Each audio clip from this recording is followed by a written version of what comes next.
Sarah doesn't want you there. Those were the words my brother Mark spoke to me on a Tuesday afternoon in March, his voice flat and matter-of-fact, as if he were telling me about a change in dinner reservations rather than my exclusion from his wedding. I stood in my home office, phone pressed against my ear, staring at the half-finished logo design on my computer screen, and for a moment I thought I'd misheard him. "What do you mean she doesn't want me there?" I asked, my voice smaller than I intended. Mark sighed. That particular exhale he'd perfected over the years that conveyed both impatience and disappointment. "Emma, come on. You know things have been tense between you two. Sarah thinks it would be better if you didn't come to the wedding. It's her day, and she wants it to be drama-free." Drama-free. As if I were the source of drama, as if I'd done anything other than try, repeatedly and exhaustingly, to build a relationship with the woman my brother had chosen to marry. I was 29 years old, a successful freelance graphic designer who worked from home, and in that moment, I felt about 6 years old, small and unwanted, and utterly confused about what I'd done wrong. I thought back to the first time I'd met Sarah, 2 years earlier at a family barbecue my parents had hosted. I'd been excited to meet her, had brought a bottle of wine and worn a new dress, ready to welcome my brother's girlfriend into our family. Sarah had been polite but cold, her smile never quite reaching her eyes when she looked at me, her answers to my questions brief to the point of dismissal. I'd told myself she was just nervous, that she'd warm up once she got to know me. That warmth never came. Instead, over the following 2 years, I'd watched as Sarah gradually created distance between me and my family, always with Mark's silent permission, always with my parents' careful neutrality. "Mark, I'm your sister," I said, and I hated how my voice cracked on that last word. "I know," he replied, "but Sarah is going to be my wife, and I need to support her decision. I'm sorry, Emma. That's just how it is." He hung up before I could respond. I called my parents that evening, my hands shaking as I dialed, certain they would be as shocked and upset as I was. My mother answered on the third ring. "Oh, honey," she said when I explained what Mark had told me, and her tone was sympathetic, but not surprised. "I know you're hurt, but try to understand. Sarah's very particular about her wedding, and if having you there makes her uncomfortable, maybe it's better this way. It's just one day." Just one day. As if that made it acceptable.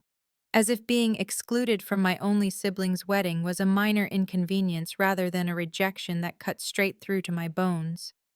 My father got on the phone, his voice gruff. "Don't make this into a bigger thing than it needs to be, Emma. You've always been so sensitive. Just let it go." I hung up and sat in the silence of my apartment, surrounded by the evidence of my successful career that my family had never quite taken seriously, and I realized this wasn't really about the wedding at all.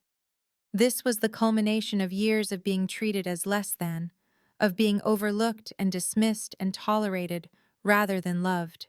Looking back now, I can see that the wedding exclusion wasn't the first time Sarah had pushed me to the margins of my own family, though it was certainly the most brutal. The pattern had started small, almost imperceptibly, in those early months after Mark brought her home. At family dinners, Sarah would make little comments about my career, her voice light and casual, but her words precisely aimed. "It must be nice to work in your pajamas all day," she'd say with a laugh that invited everyone else to join in. I don't think I could take myself seriously without a real office to go to. When I'd explained that I had corporate clients who paid substantial fees for my design work, she'd smile indulgently and say, "Oh, that's sweet. It's like a little hobby business."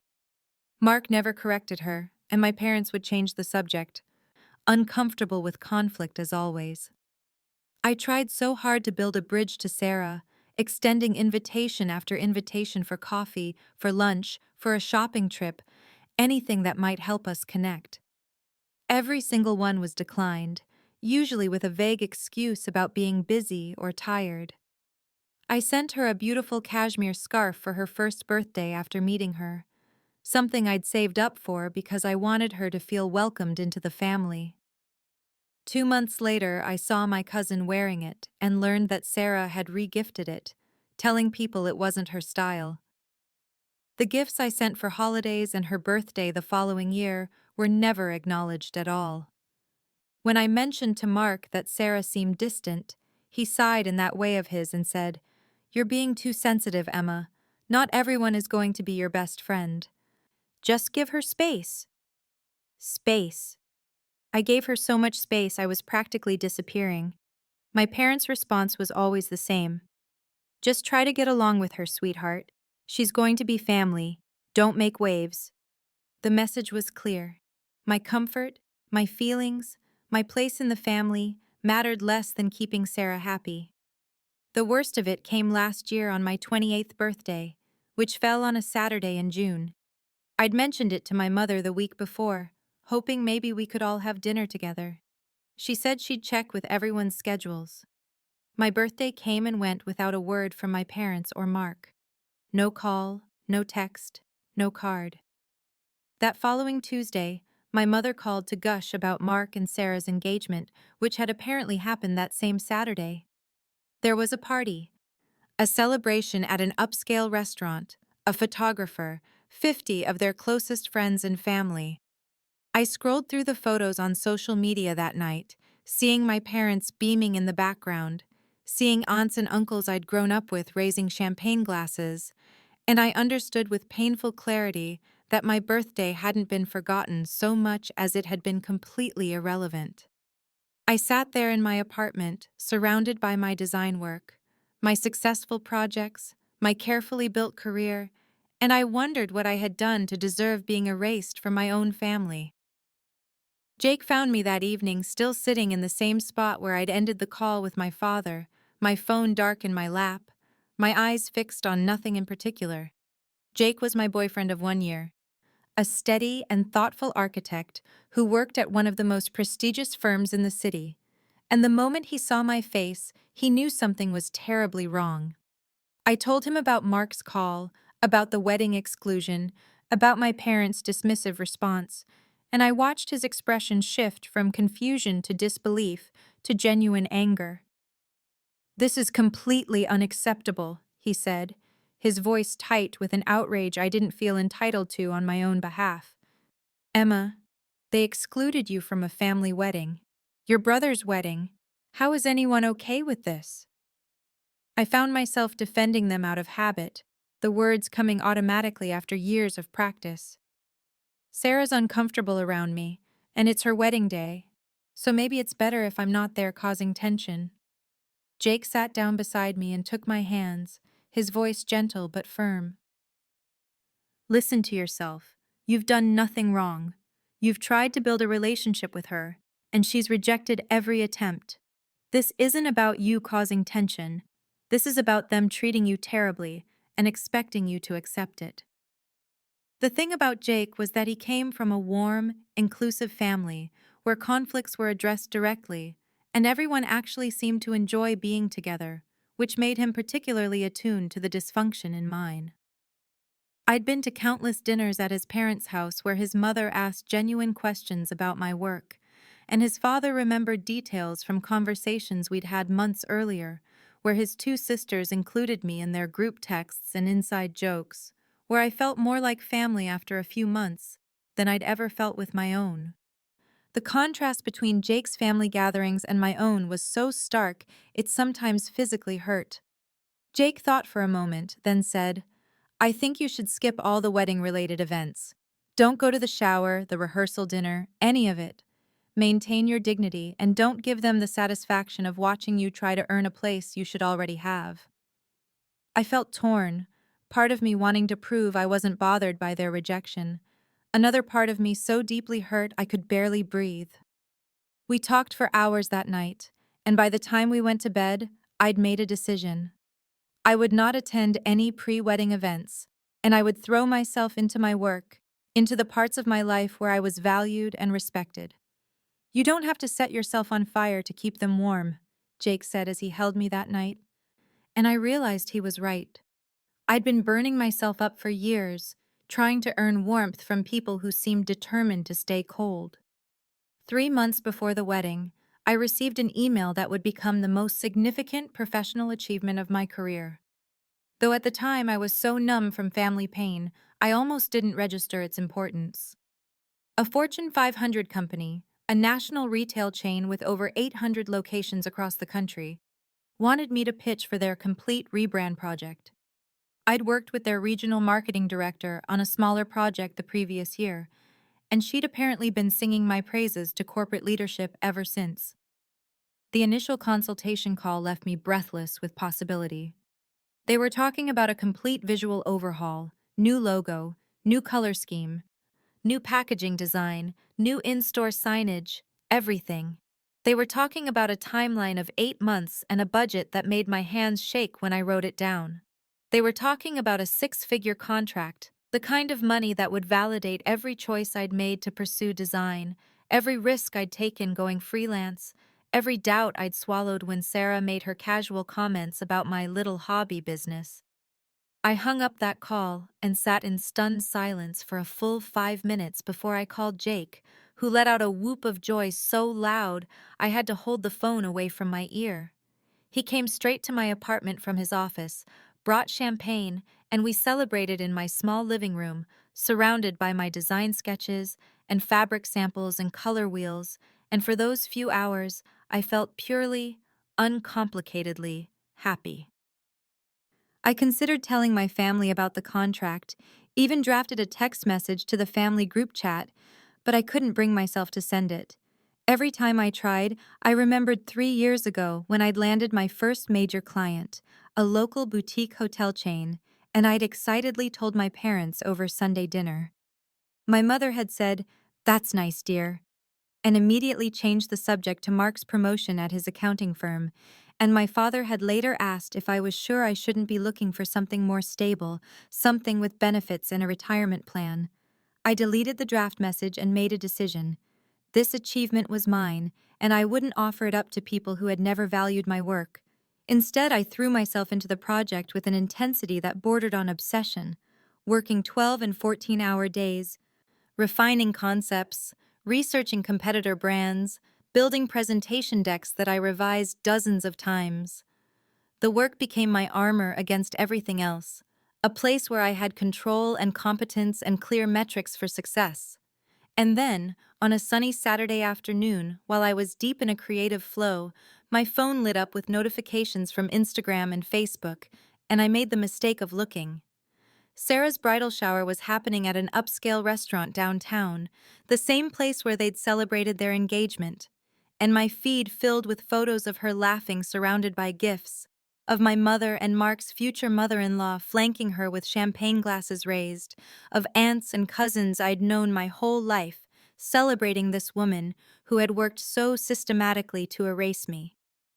I was conspicuously absent from every photo, and not a single person from my family had acknowledged my exclusion or asked how I was feeling. 6 weeks before the wedding, my phone buzzed with a notification from the family group chat, a thread I'd stayed in mostly out of inertia, and a masochistic need to stay informed about the lives of people who had made clear I wasn't really part of them anymore.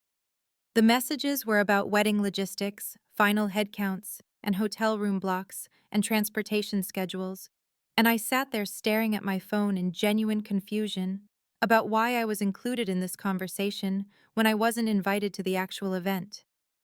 Was it an oversight?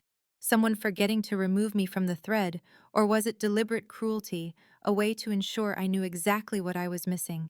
Sarah's message appeared while I was still processing, her words appearing on my screen in that casual, breezy tone she used when she was being passively vicious. Can't wait to celebrate with everyone who matters. Just 2 more weeks until the best day of our lives.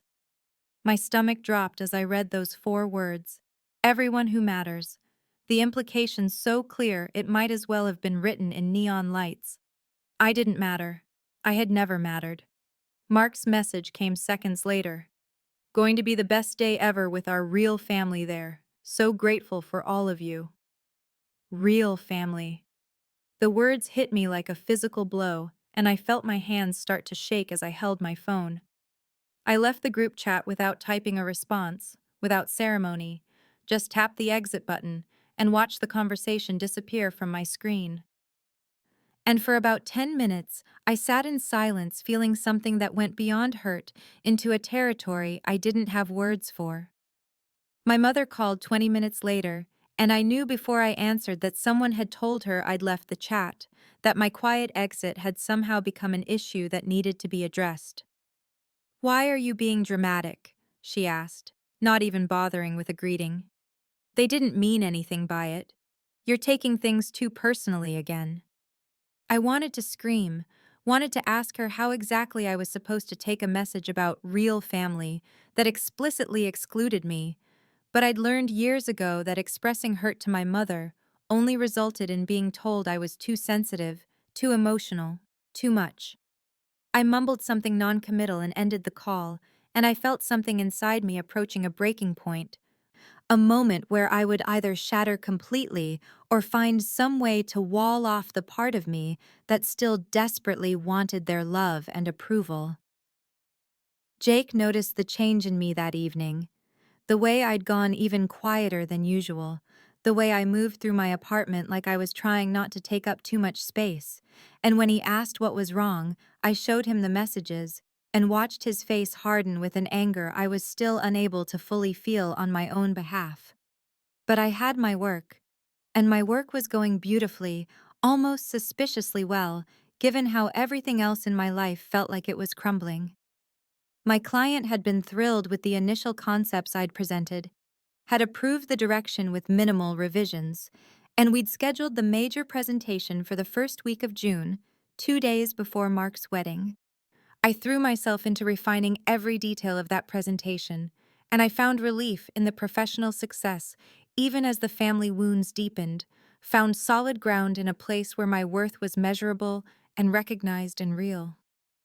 My cousin Lisa called me on a Thursday evening in mid-May, 3 weeks before the wedding, and I almost didn't answer because I'd been avoiding calls from anyone with my last name.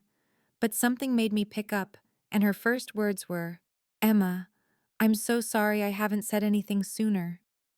I sat down on my couch, my heart suddenly pounding, and Lisa continued in a rush, like she'd been holding these words back for too long, and they were finally spilling out.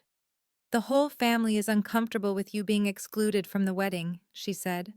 "And I should have told you that weeks ago, but I didn't know how.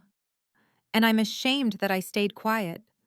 She explained that at family gatherings I wasn't invited to, relatives had been asking Mark and Sarah why I wasn't coming to the wedding, and Sarah had apparently been working overtime to control the narrative, telling anyone who would listen that I was jealous of their relationship, that I was difficult and antisocial, that I'd been causing problems since they got together, that I'd made it clear I didn't support their marriage.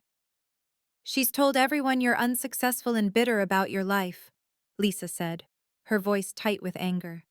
"And Mark just nods along with whatever she says, and your parents don't correct her. And the rest of us have just been standing there letting it happen because no one wants to cause problems before the wedding." I felt something cold settle in my chest as I listened to her describe the campaign Sarah had been waging against me, the systematic destruction of my character that had been happening in rooms I wasn't even in. And I realized the exclusion from the wedding wasn't the beginning of this, but rather the culmination of 2 years of Sarah positioning me as the villain in a story I didn't even know I was part of. Lisa told me that she and several other cousins, my Aunt Jane, even some of Mark's friends, had pushed back on the narrative, had said it didn't match the Emma they knew. But Sarah had an answer for everything, and Mark backed her up on every point, and my parents stayed conspicuously silent during these conversations, and eventually people stopped challenging the story because it was easier to just accept Sarah's version than to keep fighting. "We all know it's not true," Lisa said, "but Sarah has everyone walking on eggshells, and no one wants to be the next person she decides is against her." I asked Lisa why she was telling me this now, and there was a long pause before she said, "Because I'm going to that wedding, and I'm going to smile in the photos, and I'm going to celebrate with them, and I needed you to know that even though I'm doing that, I see what's happening and I think it's wrong. And I'm sorry I didn't have the courage to say something sooner." Her honesty was both comforting and devastating because it confirmed that my family had collectively chosen peacekeeping over protecting me, had decided that Sarah's comfort mattered more than my dignity, and even the people who knew the truth had opted to stay silent rather than rock the boat. We talked for over an hour, and at some point, I found myself telling Lisa about the Fortune 500 contract, about the presentation coming up, about the success I'd been building while my family wrote me off as a failure, and I could hear the pride in her voice when she said, "Emma, that's incredible. I'm going to tell everyone about this." And I realized that Lisa's support, as much as I appreciated it, couldn't erase the fact that when it mattered, when I needed my family to stand up for me, they had chosen silence, and that truth would stay with me long after this phone call ended. The wedding week arrived with the strange quality of a storm I could see coming but had no way to prevent, and my client presentation was scheduled for Tuesday morning, 2 days before Mark's wedding on Thursday, and I woke up that Monday to social media feeds filled with wedding preparation photos that appeared with the algorithmic cruelty of platforms that had learned exactly what would hurt me most. There were pictures of the rehearsal dinner at some upscale restaurant downtown, my parents beaming in formal attire as they stood with Mark and Sarah, extended family members I'd grown up with all dressed up and holding champagne glasses, and the captions were full of excitement and love and anticipation for the big day. I scrolled through them with a kind of detached fascination, noting that no one had contacted me all week, that my phone had been conspicuously silent, except for work emails and messages from Jake, and I realized I'd been holding on to some small hope that someone would reach out, that my mother might call to see how I was doing, or that Mark might have a last-minute change of heart. But that hope died quietly as I looked at those photos of my family celebrating without me, and clearly not missing my presence at all. I turned my attention to my presentation materials, and I spent Monday doing final run-throughs of my pitch, refining slides, rehearsing transitions, checking and rechecking every detail, until Jake physically took my laptop away and made me eat dinner, and reminded me that I'd already done the work and it was brilliant.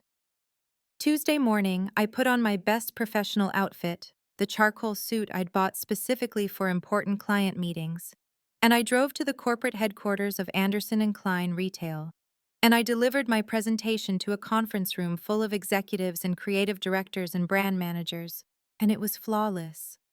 Every slide landed exactly as I'd intended. Every answer I gave to their questions demonstrated both expertise and flexibility.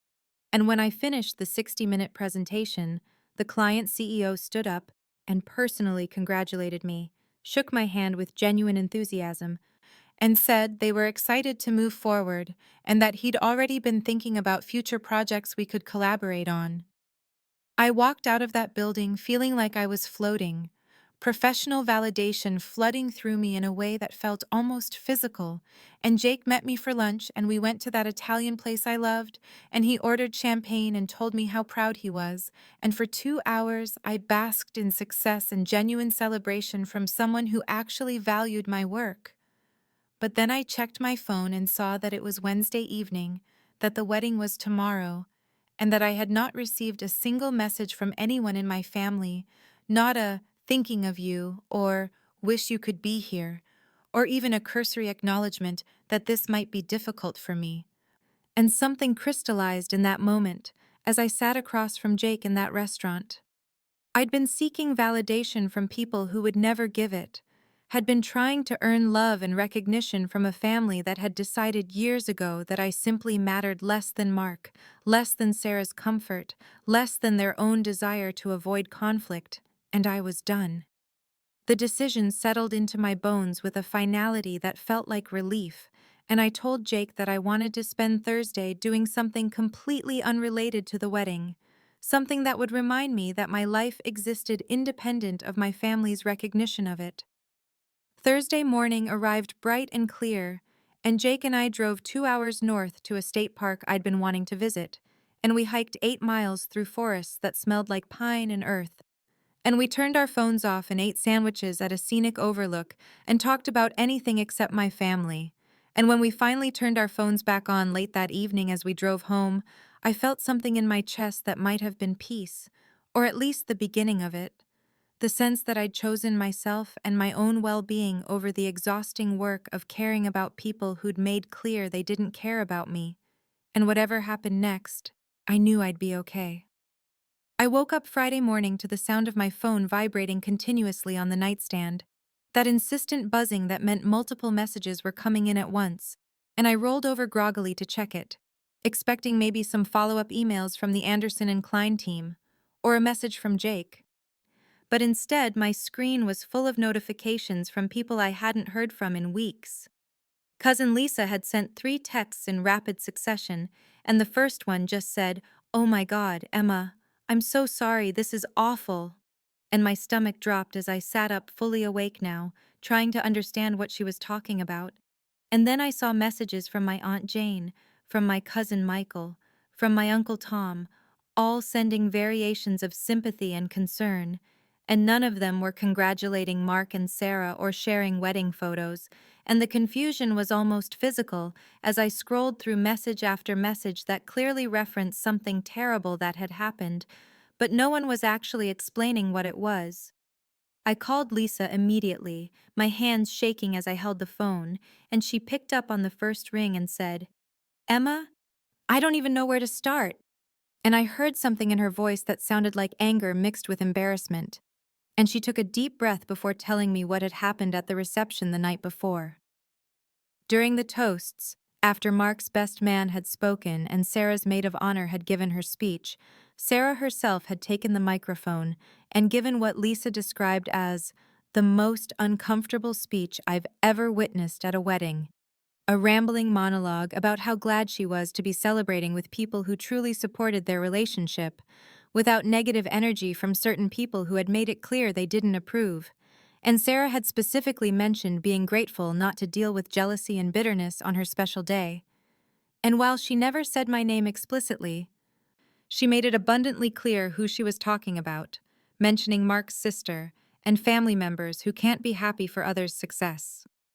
Lisa said the room had gone quiet, that guests had looked at each other in confusion and discomfort, that several people, including Lisa herself, had tried to defend me, saying I'd always been nothing but kind, asking why I wasn't at the wedding if there was so much concern about my presence. And Sarah had just smiled and said, "Exactly. Some people make the choice to exclude themselves." And Mark had sat there saying nothing, and my parents had looked embarrassed but hadn't said a word to contradict her or defend me.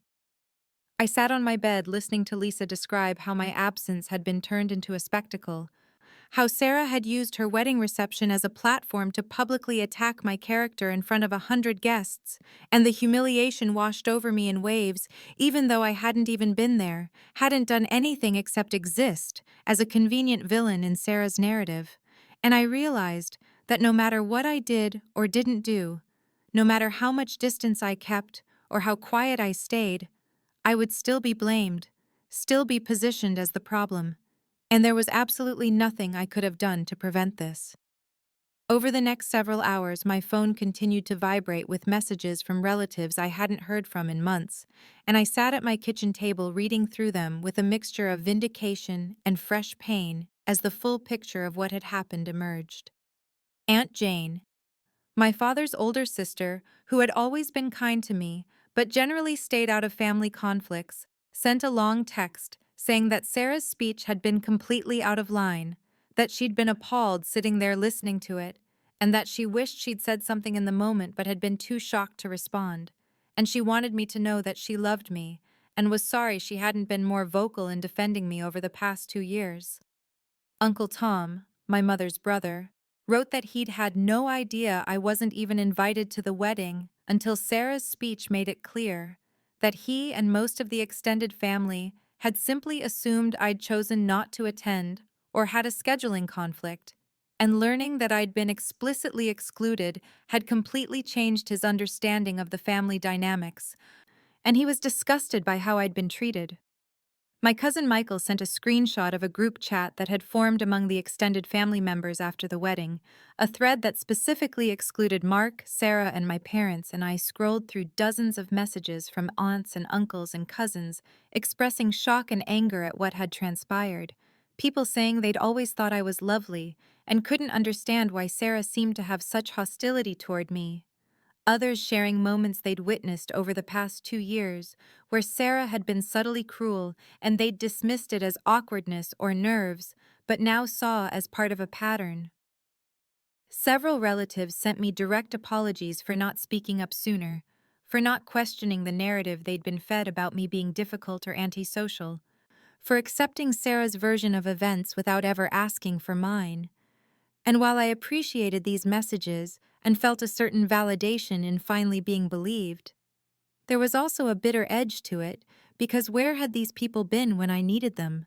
When I was being systematically excluded and maligned? When their silence had allowed Sarah's campaign against me to succeed unopposed?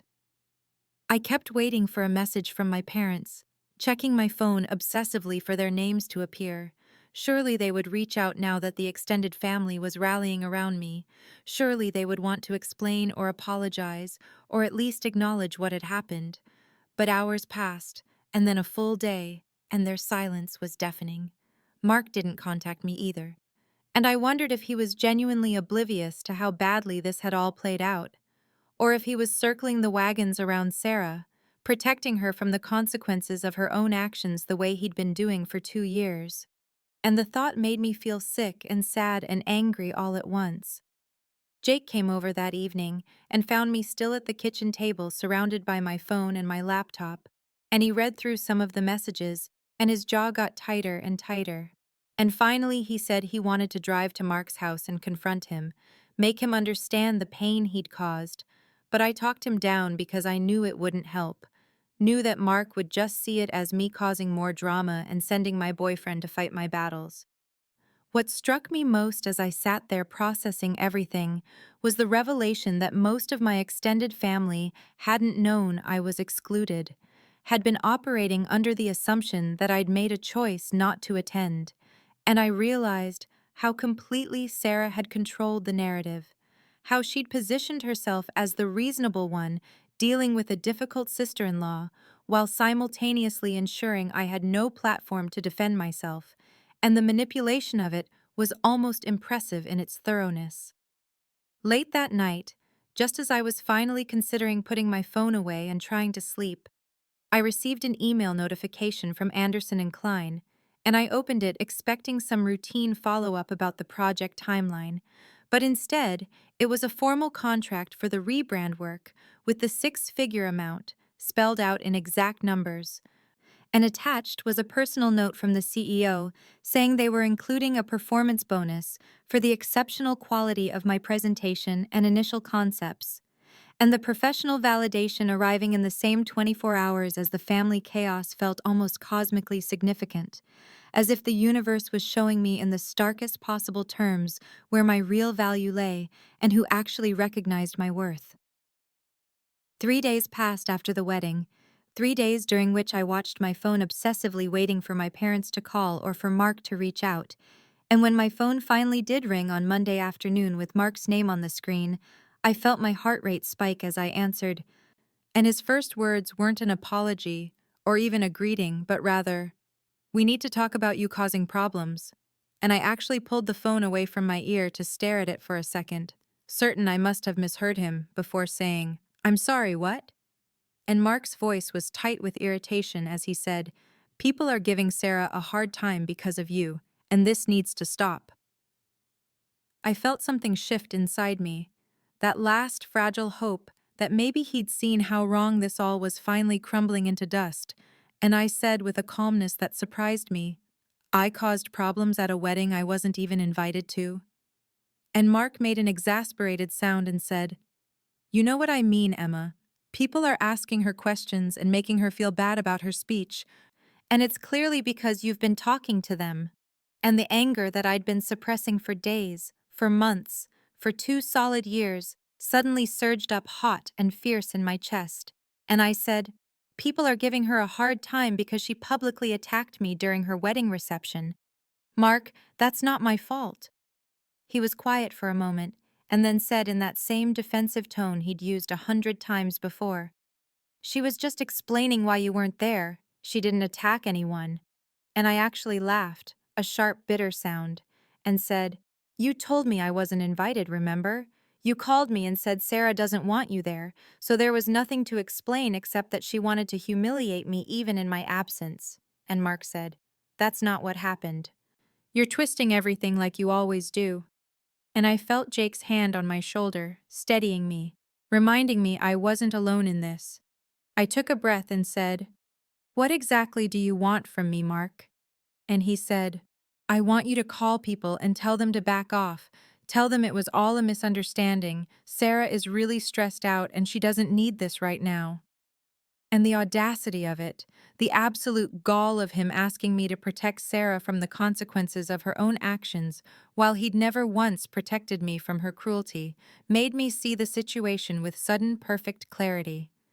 They didn't want reconciliation or healing or even basic accountability. They wanted me to smooth everything over and disappear quietly back into my assigned role as the family scapegoat. And I realized with a certainty that felt like steel in my spine that I would rather burn every bridge than go back to being that person. "I have nothing to apologize for," I said, and Mark's voice rose as he said, "Family is supposed to support each other, Emma. You're supposed to have our backs." And something in me snapped completely, and I said louder than I meant to, "You excluded me from your wedding, you let your wife publicly trash my character, and now you want to lecture me about family? Don't you dare talk to me about what family is supposed to do." And Mark said, "You know what? I don't have time for this." And he hung up on me, just disconnected the call mid-conversation, and I stood there shaking with adrenaline and rage and something that felt almost like relief. An hour later, my phone rang again, and this time it was my mother. Her voice carefully neutral as she said, "Your father and I think we need to have a family meeting to sort all this out." And I almost said no, almost told her I was done sorting out problems I didn't create. But then I thought about all the things I'd never said, all the times I'd swallowed my hurt to keep the peace. And I realized I needed to say them, needed to speak my truth, even if no one wanted to hear it.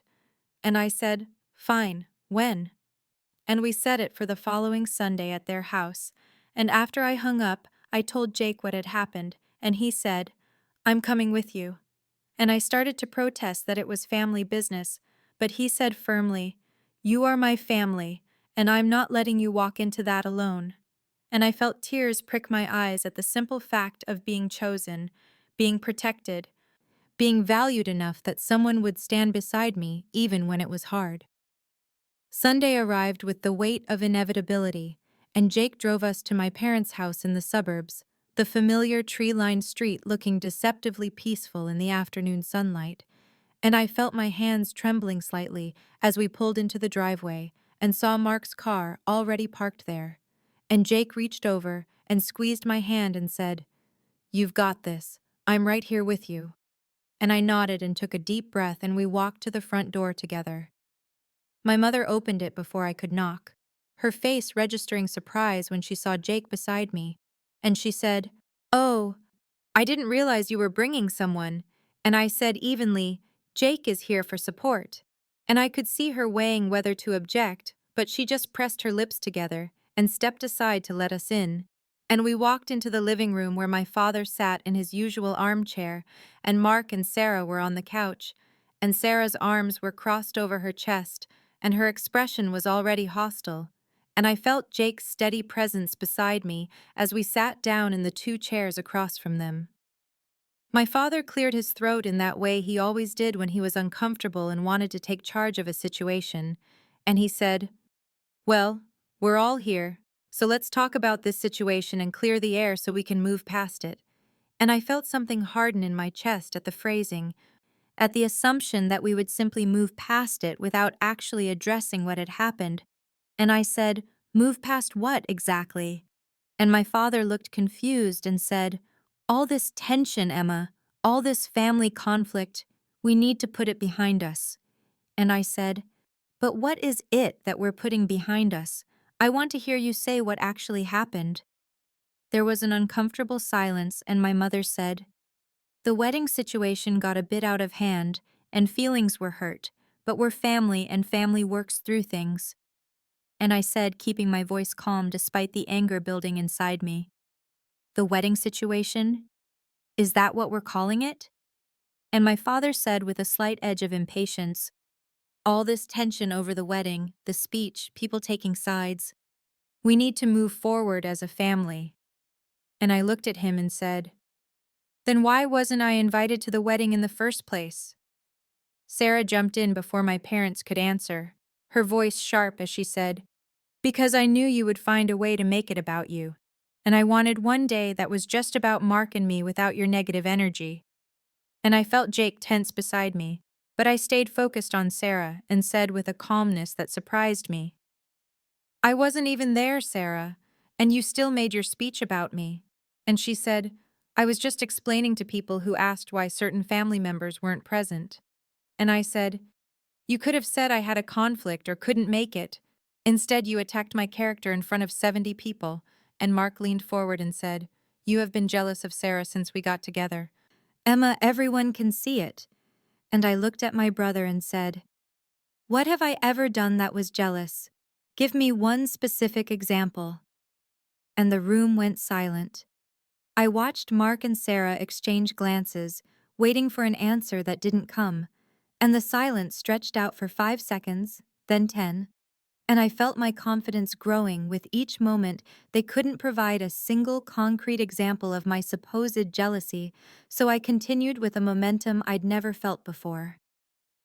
I invited you both to dinner 6 times over the last 2 years. I remember because I kept the declined emails. I sent birthday gifts and holiday cards. I tried to build a relationship with you, Sarah. And I turned to look directly at her and said, I asked about your job. I complimented your apartment. I offered to help with wedding planning before you made it clear I wasn't welcome. So please tell me what part of that was jealous or negative. And Sarah's face flushed and she said, your gifts were always passive-aggressive, like you were trying to show off or something. And I actually laughed and said, a candle set from Target is passive-aggressive? The cookbook you mentioned wanting is showing off?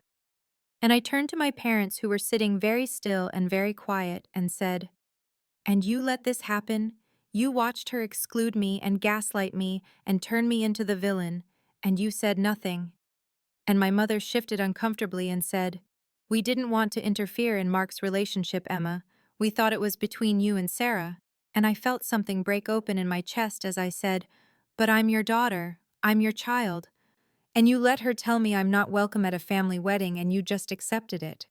And my father said with clear discomfort in his voice, we thought you'd understand, that you'd be mature about it and not make waves. And the words hit me like a physical blow, because there it was, the underlying belief that had shaped my entire relationship with this family. I said quietly, but clearly, understand what? That I matter less than her comfort?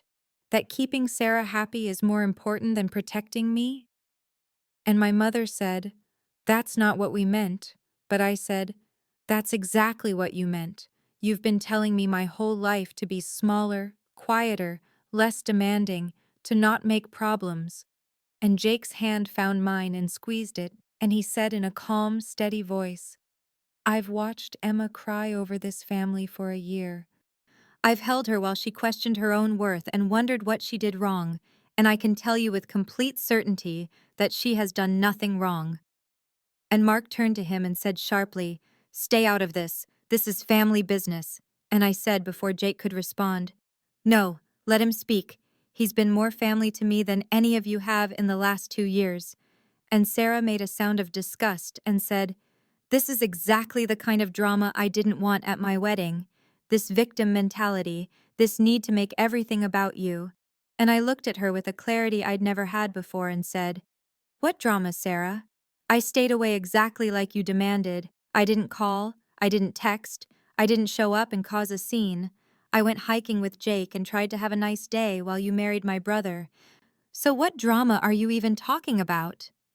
Sarah opened her mouth and closed it again, clearly scrambling for a response, and I felt a surge of power I'd never experienced with this family before, the power of finally speaking truth after years of swallowing it. And I said with a strength that came from somewhere deep inside me, Do you know what I was doing the day of your wedding?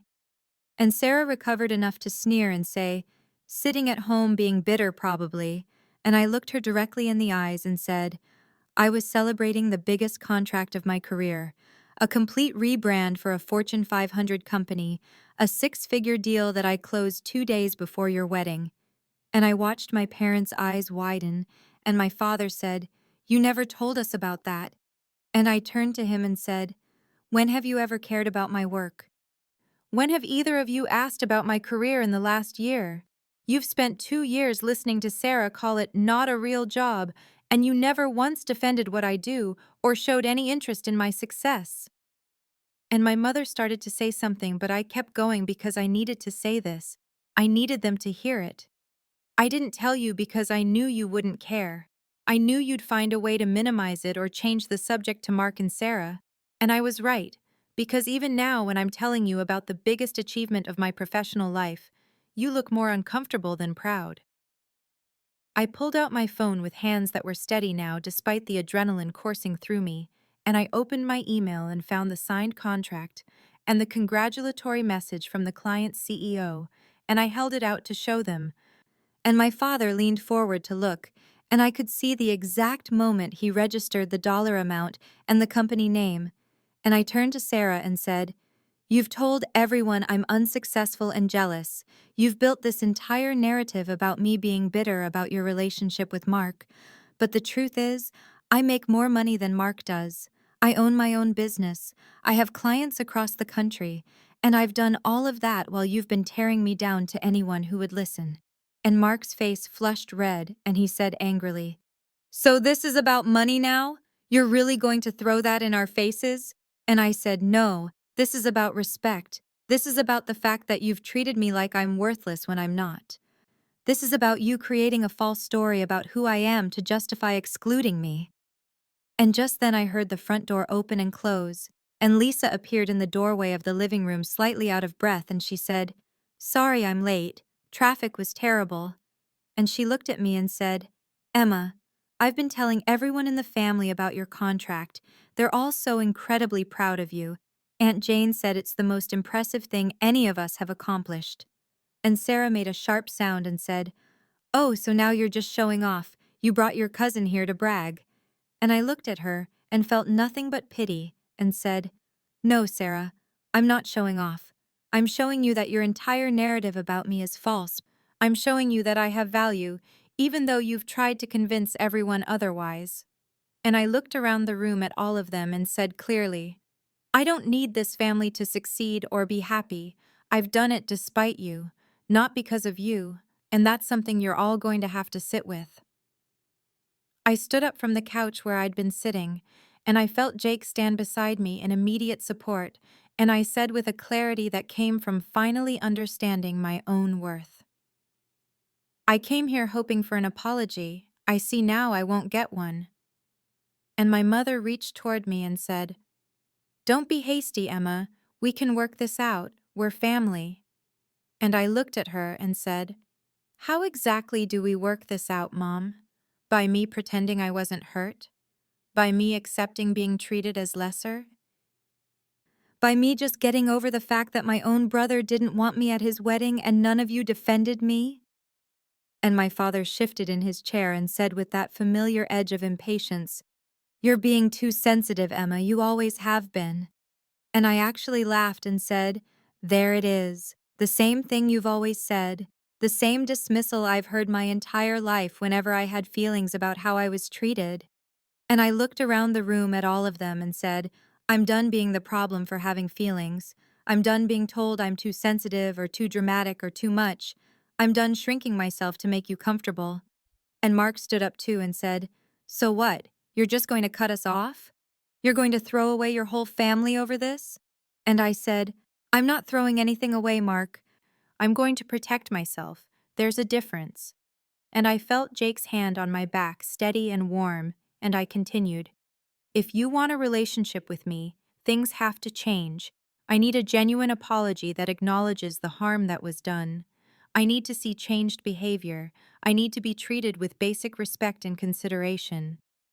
And Sarah made a sound of disgust and said, I'm not apologizing for my wedding. It was my day, and I had every right to decide who was there. And I looked at her and said, "Then we have nothing more to discuss." And I picked up my purse from where I'd set it on the floor, and Jake was already moving toward the door, and he turned back to my family and said, "She deserves better than this. She deserves people who celebrate her and support her and see her value. And if you can't be those people, then you don't deserve to be in her life."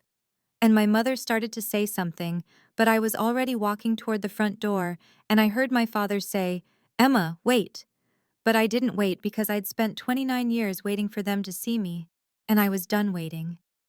We walked to Jake's car in silence, and I was shaking as I got into the passenger seat, and Jake started the engine, and we pulled away from my parents' house, and I watched it disappear in the side mirror, and I started to cry.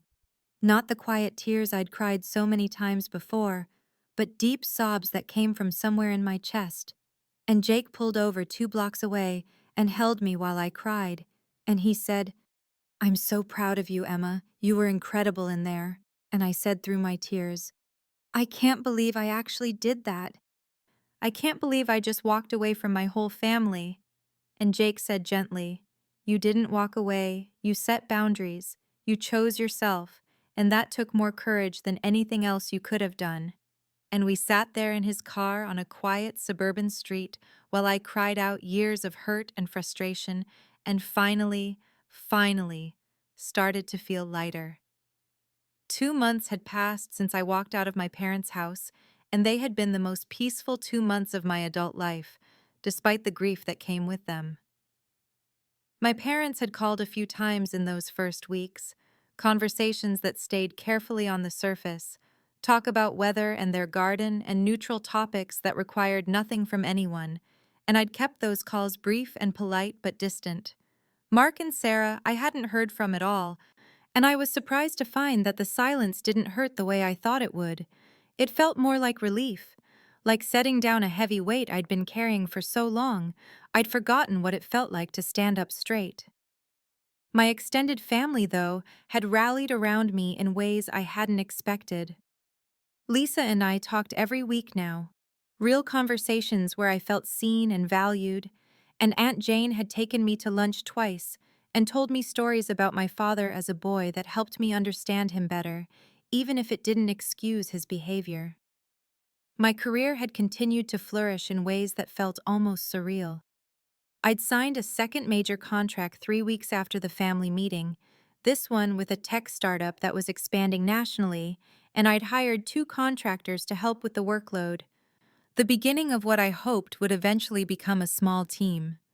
Jake's family had fully embraced me, inviting me to Sunday dinners and game nights, and his mother had started asking my opinion on things and remembering details from previous conversations, small gestures that meant more to me than she probably knew. I was having dinner at Jake's apartment on a Tuesday evening when the email came through, and I almost didn't check my phone because we had a rule about devices at the table. But something made me glance at the screen, and I saw Mark's name in my inbox with the subject line, "I'm sorry," and my stomach dropped. Jake saw my face change and asked if I was okay, and I showed him the email without opening it, and he said gently, "You don't have to read it right now. You don't have to read it at all if you're not ready." But I found that I was ready, or at least ready enough, and I opened it while Jake cleared our plates to give me a moment of privacy. The email was short, maybe 5 sentences, and it said that he'd been doing a lot of thinking since our confrontation, and that he saw now how badly they'd all treated me. That Sarah had started individual therapy and was working on understanding why she'd targeted me. That he knew he'd chosen keeping the peace over protecting his sister, and that it was the biggest regret of his life. And that if I was ever willing, he'd like to meet for coffee with no expectations and no pressure.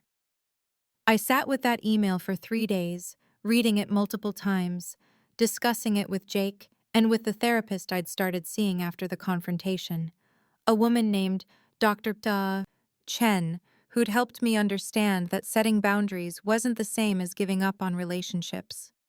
I'd started therapy because I'd realized that I needed help processing not just the wedding situation, but years of feeling less than, of internalizing the message that my feelings were too much and my worth was conditional, and Dr. Chen had been gently helping me untangle all of that. She asked me what I wanted from a potential reconciliation with Mark, and I realized I didn't know yet, that I needed to see if his apology was genuine or if this was just another attempt to smooth things over and go back to how things were. I decided I would meet him, but on my terms, in a public place, with a clear time limit, and I replied to his email with a brief message suggesting a coffee shop near my apartment the following Saturday at 10 in the morning. Mark showed up exactly on time, which surprised me, and he looked tired in a way I hadn't seen before, older somehow, and when he sat down across from me, he didn't make excuses or try to explain away what had happened. He just said, "I'm sorry, Emma. I'm so deeply sorry for all of it," and I could see that he meant it. We talked for an hour, and Mark told me things I hadn't known, that Sarah had been in therapy for the past month and had realized she'd been projecting her own insecurities onto me, that he'd been conflict avoidant his whole life and had let that avoidance hurt the people he loved, that he'd watched our parents dismiss my feelings for years and had done the same thing without questioning it, and he said, "I chose keeping the peace over protecting you, and that was wrong, and I understand if you can't forgive me." I told him honestly that I appreciated his apology, but that rebuilding trust would take time, that I couldn't just go back to how things were because how things were had been hurting me for years.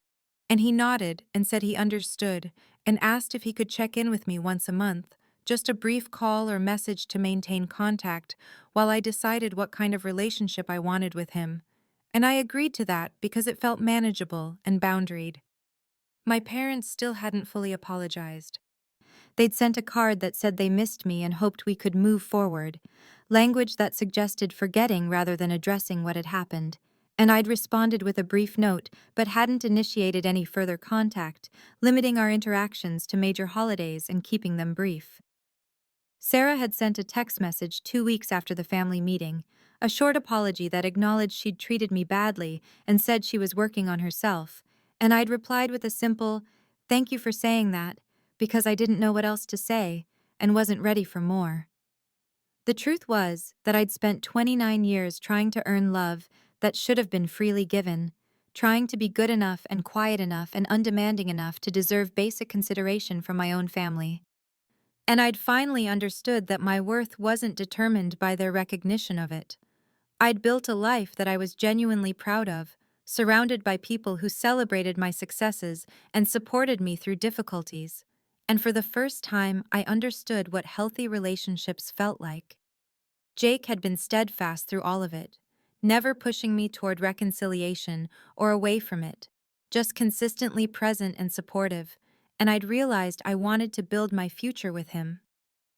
My business was thriving. I had a third major contract in negotiation, and I'd hired my first full-time employee, a recent design school graduate who reminded me of myself at that age, hungry and talented and underestimated. My extended family had stepped up in beautiful ways, Aunt Jane texting me funny memes, and Lisa inviting me to her book club, and I felt more connected to them than I ever had. The pain of what my immediate family had done was still there. I don't think pain like that ever completely disappears, but it no longer defined my days or shaped my sense of self. 3 months to the day after the family meeting, I hosted a celebration at my apartment for landing that third contract, the biggest one yet, and my living room filled with people who mattered: Jake and his parents, Lisa and Aunt Jane, several cousins, my new employee, and some professional colleagues who'd become friends, and I stood in the middle of it all feeling overwhelmed with gratitude. My phone buzzed in my pocket during the party, and I saw a message from Mark saying, "Lisa told me about your new contract. Congratulations. You've built something amazing." And I smiled and put the phone away because I could respond later. This moment was for celebrating with the people who were actually here. Jake found me in the kitchen as I was refilling the snack bowls, and he wrapped his arms around me from behind and said, "You did this, Emma. You built this whole beautiful life." And I leaned back against him, and looked out at my apartment full of people who loved me, and I felt something I hadn't felt in longer than I could remember. I felt completely at peace with who I was and the choices I'd made, at peace with the boundaries I'd set and the relationships I'd prioritized, at peace with my worth regardless of whether my parents or Mark or Sarah ever fully acknowledged it. I'd chosen myself, finally and completely, and that choice had led me here, to this moment. Surrounded by love and success and possibility, and I knew with absolute certainty that I'd made the right decision that day when I walked out of my parents' house. The future was uncertain in many ways. I didn't know if my relationship with Mark would ever be fully repaired or if my parents would ever truly understand what they'd done, but I knew that I would be okay either way because I'd learned the most important lesson of all, that I didn't need their validation to know my own value, and that was a freedom worth more than any reconciliation that required me to diminish myself.